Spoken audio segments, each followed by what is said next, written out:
Episode 2: Peningkatan pelayanan farmasi pasca pandemi COVID-19. Pandemi COVID-19 telah memberikan dampak yang signifikan pada sektor kesehatan, termasuk pelayanan farmasi.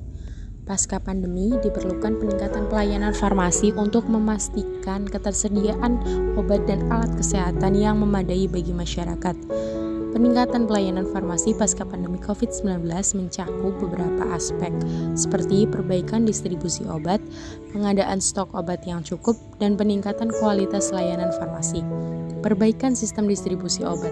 Salah satu aspek penting dalam peningkatan pelayanan farmasi pasca pandemi COVID-19 adalah perbaikan sistem distribusi obat. Dalam kondisi normal, sistem distribusi obat sudah menjadi masalah di banyak negara. Namun, COVID-19 semakin memperparah situasi tersebut.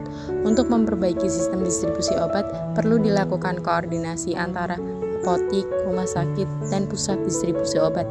Selain itu, perlu juga dilakukan pemantauan secara terus-menerus terhadap stok obat dan kebutuhan masyarakat. Pengadaan stok obat yang cukup. Pandemi COVID-19 menyebabkan meningkatnya permintaan obat dan alat kesehatan, sehingga pengadaan stok obat yang cukup menjadi sangat penting. Namun pengadaan stok obat yang cukup tidak hanya sekedar menambah jumlah obat yang tersedia, tetapi juga mempertimbangkan kualitas dan keamanan obat tertentu. Untuk mengatasi masalah ini, perlu dilakukan kerjasama antar pemerintah, produsen obat, dan juga apotek dalam memastikan ketersediaan obat yang memadai dan berkualitas. Selain itu, perlu juga dilakukan pemantauan secara ketat terhadap distribusi obat dan penggunaannya oleh masyarakat. Peningkatan kualitas layanan farmasi. Selain perbaikan sistem distribusi obat dan pengadaan stok obat yang cukup juga, peningkatan kualitas layanan farmasi juga menjadi hal yang sangat penting pasca pandemi COVID-19. Hal ini dikarenakan masyarakat membutuhkan informasi yang akurat dan tepat mengenai obat dan alat kesehatan yang mereka butuhkan. Untuk meningkatkan kualitas layanan farmasi, perlu dilakukan pelatihan dan pendidikan kepada tenaga farmasi mengenai obat-obatan dan alat kesehatan yang baru.